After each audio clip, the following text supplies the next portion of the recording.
Bonjour, celui qui voit une vigne ou une branche de vigne dans son rêve, alors il peut attendre que le Mashiach doit venir, que le Mashiach va venir. C'est ça le passage dans le passe-temps, Masechet Brachot dans la Gemara.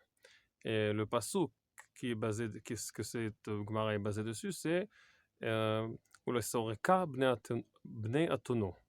Le Soreka, ça veut dire une vigne, une sorte de vigne, une branche. Mais qu'est-ce que ça veut dire au fond des choses?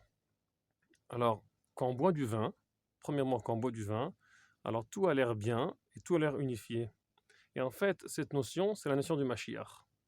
C'est un peu un rêve, c'est un peu dans le vin, mais à la fin, ça sera aussi réel. Alors, quand on se rappelle de ça, quand on rêve sur ça, sur la vigne, alors on se rappelle du Mashiach. Et ça, c'est une chose. Et encore une explication qui approfondit tout ça. Dans les lettres, le mouvement en hébreu qui s'appelle ou, ça s'appelle shuruk. C'est les mêmes lettres de soreka, shuruk. Alors le mot soreka, la vigne, la branche de la vigne. Et le mot shuruk, ça veut dire c'est la même chose.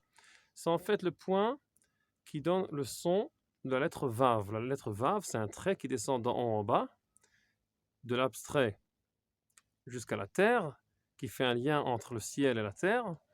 Et ça, c'est le vav, comme ça. Et quand on fait deux mots avec un vav au milieu, ça fait le lien, comme chalav ou dvash, le lait et le miel. Alors, c'est ça le rôle du vav, et c'est le petit point, à cause de ça on le lit ou, il s'appelle shuruk. La capacité de rassembler toutes les forces, d'unifier toutes les forces. C'est ça le mot eshreka laim veyakabtzem. Je leur sifflera. L'ishrok, c'est siffler. Soreka, c'est le vigne. L'ishrok, c'est siffler. Shuruk, c'est le petit point qui le fait le son ou. Et tout ça, c'est pour rassembler et reconnaître que toutes les forces peuvent être unifiées. Ils ont une source. Et c'est pour ça qu'aussi les lettres de Shuruk, c'est là l'envers de l'Aleph Bet. Ça rassemble tout en même temps. C'est ça la notion du Mashiach.